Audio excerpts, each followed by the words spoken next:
श्रीमन्नारायण नारायण हरि हरि, श्रीमन्नारायण नारायण हरि हरि।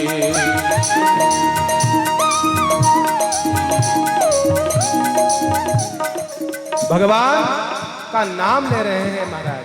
कौन? प्रहलाद जी महाराज। सब बच्चे चारों तरफ गोल राउंड करके और बीच में करताल लेकर के प्रहलाद जी महाराज भगवान का भजन कर रहे हैं। जैसे ही प्रहलाद जी के टच होते हैं बच्चे, उनका भक्ति का रंग लगता है और वो बच्चे भी उनके संग संग नाचने लगे। एक दिन हिरण्याकश्यप ने कहा, अपने कुछ सिपाहियों को भेजा, एक व्यक्ति को कहा जाओ पता लगा कर के आओ मेरा बेटा पढ़ाई कैसी कर रहा है।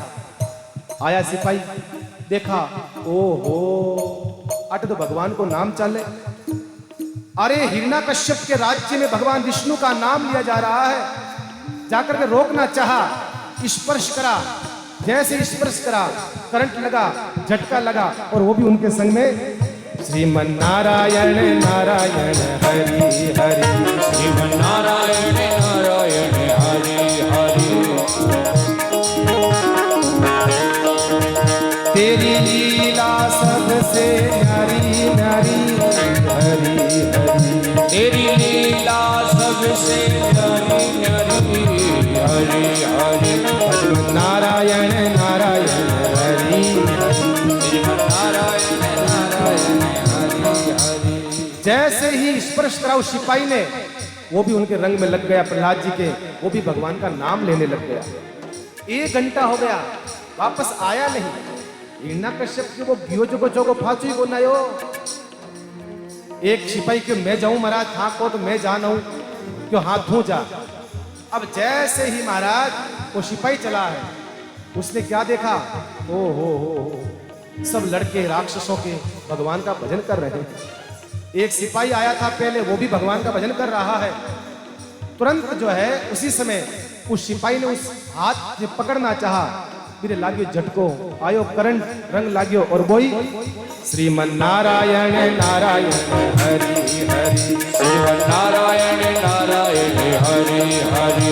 तेरी लीला सबसे न्यारी न्यारी हरि हरि, तेरी लीला सबसे न्यारी न्यारी हरि हरि। भगवान नारायण नारायण हरि हरि, भगवान नारायण नारायण हरि हरि। जैसे ही स्पर्श करा और लगा झटका और वो भी उनके संग में भगवान का नाम लेने लगा।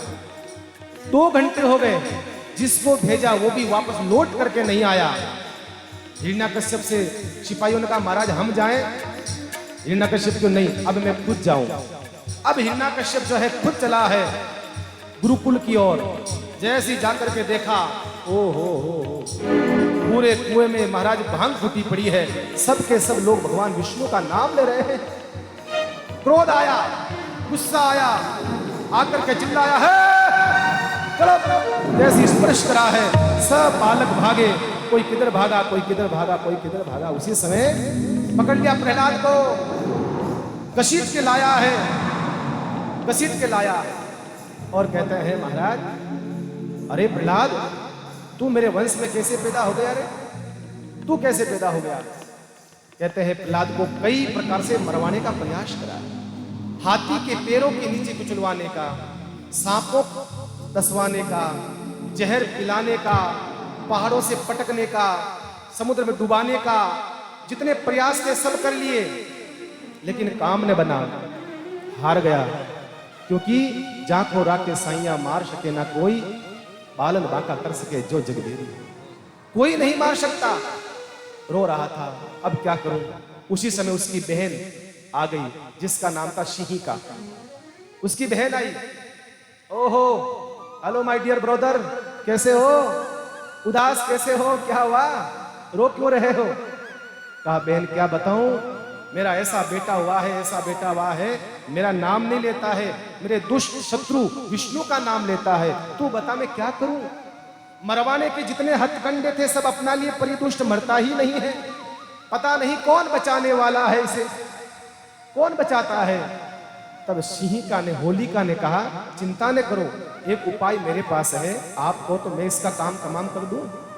अरे बहन बहुत अच्छा रहेगा, तब कहते हैं मेरे को ब्रह्मा जी से अग्नि में स्नान करने का वरदान है, मैं जलती नहीं हूं। एक काम करो, नगर के बीचों बीच लकड़ियां चुनवाओ, मैं बैठती हूं, मेरी गोद में बिठाओ प्रहलाद को, आग लगा दो, मैं तो बच जाऊंगी, प्रहलाद मारा जाएगा।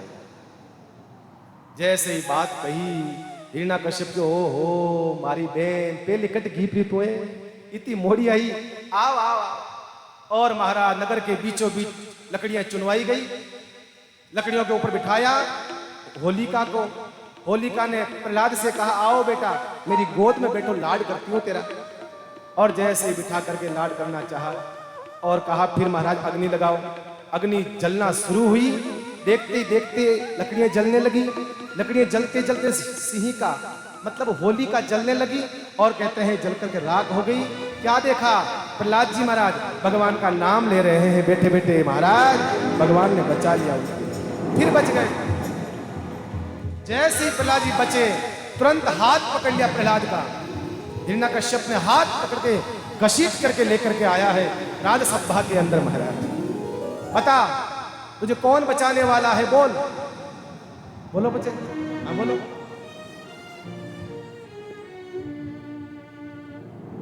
हिरण्यकश्यप डरे खुद ही बेचारा। हिरण्यकश्यप ने कहा बोल तुझे कौन बचाने वाला है।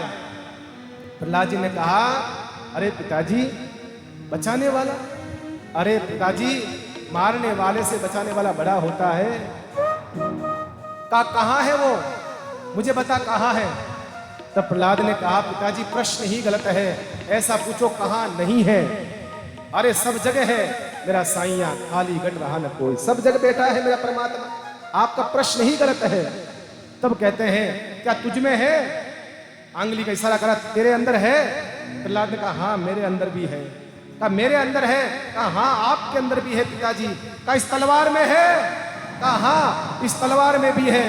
फिर कहा देख ये खंबा है, क्या इस खंबे के भीतर भी तेरा परमात्मा तेरे भगवान विष्णु नारायण इस खंबे के भीतर भी है। कहा हाँ इस खंबे के भीतर भी है।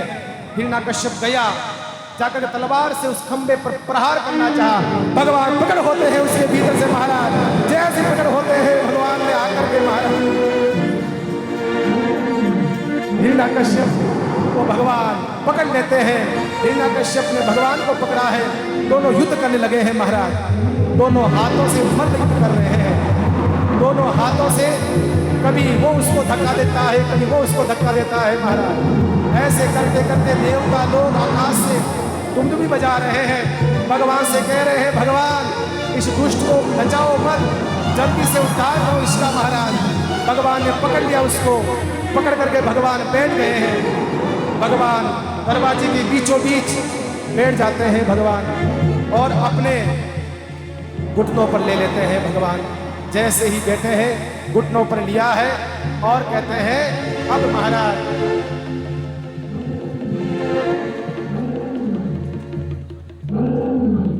भगवान किंग रूप में प्रकट होते हैं और हिरण्यकश्यप से मारने को उद्यत होते हैं। हिरण्यकश्यप हंसने लगा जोर जोर से, हा हा महाराज ऐसे मरूंगा नहीं मैं, रुको रुको जल्दी मत करो। अरे रुको मैं मारू भाई, हाँ रुको जल्दी करना महाराज, लेट हुए चाय में। जैसे ही महाराज हिरण्यकश्यप हंसने लगा, महाराज मैं मरने वाला नहीं हूं। कहा क्यों, मैंने भगवान ब्रह्मा से वरदान मांगा था, ना दिन में मरूंगा ना रात में मरूंगा। कहा बता अभी कौन सा समय है, ना दिन है ना रात है, शाम का समय है, और पूछ, फिर भी नहीं मरूंगा। कहा क्यों, ना बाहर मरूंगा ना अंदर मरूंगा। देख बेटा तू ना बाहर है ना अंदर है, तू दरवाजे के बीचों बीच है। कहा फिर भी नहीं मरने वाला हूं। कहा फिर क्यों नहीं मरेगा। कहा महाराज ना अस्त्र से मरूंगा ना शस्त्र से मरूंगा। कहा देख मेरे नखुन है, ना सूखे हैं ना गीले हैं, ना अस्त्र है ना शस्त्र है, इससे चीरूंगा। कहा फिर भी नहीं मरूंगा महाराज। क्यों।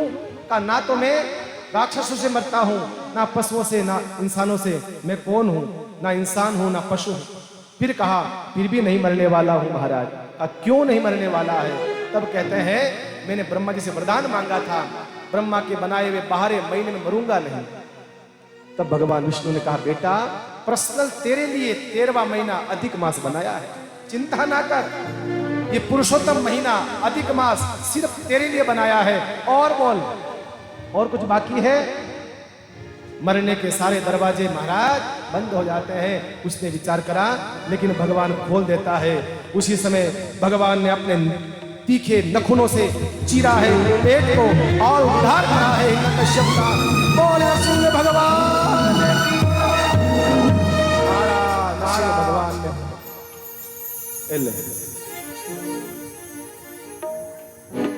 नरसिंह भगवान ने उद्धार कर दिया हिरण्यकश्यप का।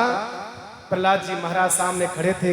प्रहलाद जी महाराज को बुलाया पास में, माथे पर हाथ रखा है, अपनी गोद में बिठाया है। प्रहलाद जी महाराज को गोद में बिठा करके लाड करने लगे हैं, क्योंकि शेर बने हैं भगवान, सिंह बने हैं, तो चाटने लगे हैं। प्रहलाद जी महाराज को बताया, लाड करते हैं। आधा शरीर शेर का है, आधा मानव की आकृति है। प्रहलाद से कहते हैं, बेटा प्रहलाद, आने में बहुत विलंब हो गया है, मुझे क्षमा करना, क्षमा करना। बहुत तकलीफ हुई है ना तेरे को, बहुत परेशानी हुई है ना, मुझे क्षमा करना प्रहलाद। प्रहलाद से कहा, बेटा मांगो क्या चाहिए, मांगो बेटा क्या चाहिए। अब भगवान वैसे तो कुछ नहीं चाहिए, पर मैं चाहता हूँ, मेरे पिता बहुत आपसे शत्रुता रखते थे, उनका उद्धार हो जाए। भगवान का कैसी बात करता है बेटा प्रहलाद, तेरे जैसा मेरा लाडला भक्त है, तो उसके पिता कभी नरक में जा सकते? चिंता न करो, तेरे पिता को मेरे ही धाम भेज दिया है, तुम निश्चिंत रहो बेटा, और मांगो। तब प्रहलाद जी ने क्या मांगा? बहुत गजब की चीज मांगी।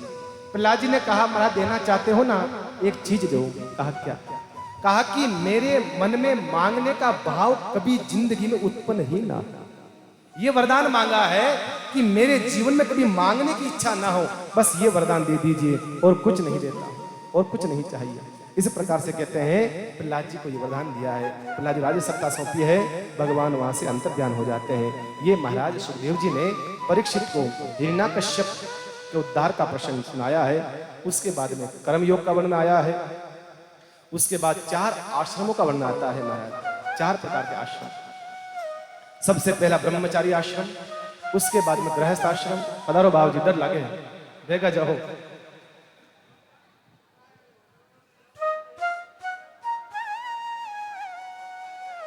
चार आश्रमों का वर्णन बताया है। सबसे पहला ब्रह्मचर्य आश्रम है, फिर गृहस्थ आश्रम है, फिर वानप्रस्थ आश्रम है, फिर संन्यास आश्रम है। अंत में सुखदेव जी ने एक बड़ी प्यारी बात कही है। वाह देन जी महाराज, आनंद ले लिया।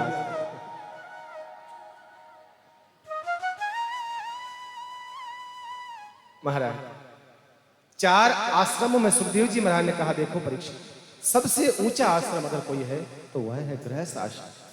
क्योंकि गृहस्थ आश्रम जो है, गृहस्थ में रहकर के भी भगवान की भक्ति करता है ना, ये बड़ी चीज है भाई।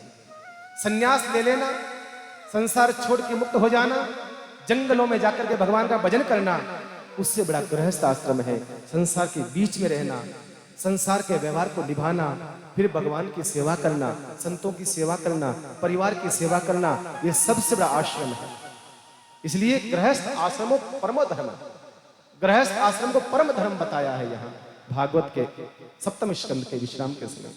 ये यात्रियों का वर्णन आता है यहाँ आगे चल करके सुखदेव जी महाराज के द्वारा। और उसके बाद में शुकाचार्य कहते हैं, राजा परीक्षित 8वें स्कंद के अंदर जो है बड़ी प्यारी कथा आती है, जिसको हम कहते हैं गजेंद्र मोक्ष। गजेंद्र मोक्ष एक त्रिकूट नाम का पर्वत था। त्रिकूट जो कहते हैं बहुत लंबा चौड़ा, 10 सहस्त्र योजन, 10,000 योजन लंबा चौड़ा त्रिकूट पर्वत था। बहुत सुंदर और श्रेष्ठ था। और कहते हैं इसके चारों ओर क्षीर सागर था, चारों ओर। उसके बीच में ये पहाड़ था। चांदी, सोना और लोहे के 3 उसके शिखर थे, त्रिशिखर कहलाता था वो। कहते हैं उसकी तलहटी में एक गजेंद्र रहता था, हाथी, जिसके अंदर कहते हैं 1000 हाथियों की ताकत थी। इतना ताकतवर वो हाथी था, 1000 हाथियों की ताकत उसके अंदर थी। इतना बलिष्ठ था, इतना ताकतवर वो हाथी था। और इतना ही लंबा चौड़ा उसका परिवार था। हथनियाएं, बच्चे, बेटे, पोते, पड़पोते, लड़पोते, खड़पोते, सब। इतना लंबा गजेंद्र का परिवार था। और उस जंगल का राजा कौन था?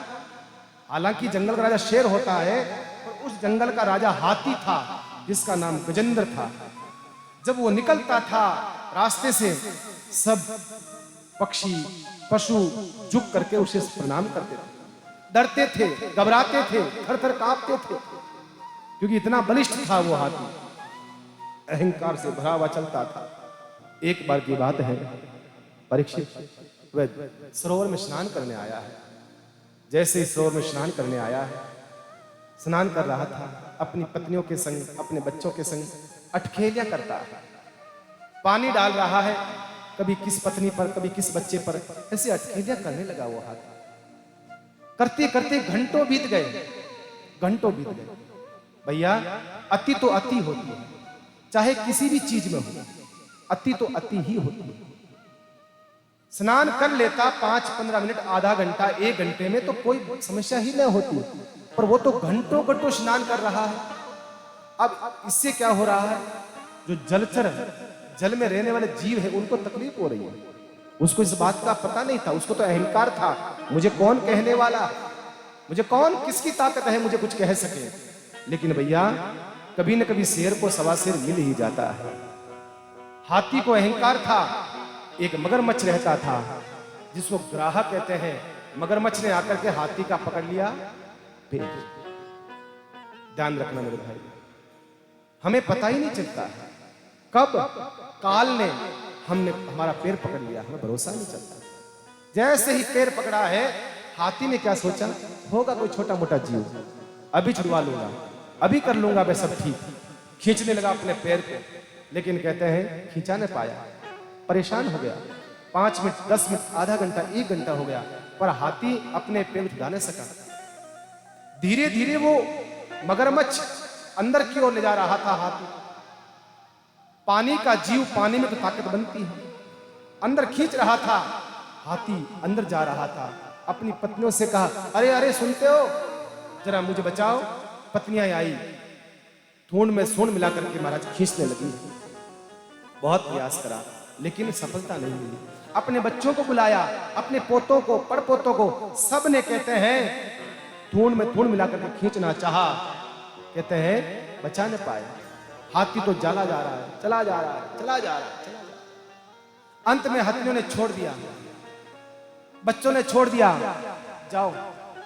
अरे कहा, तुम कहां जा रही हो, ये मुझे मार देगा, ये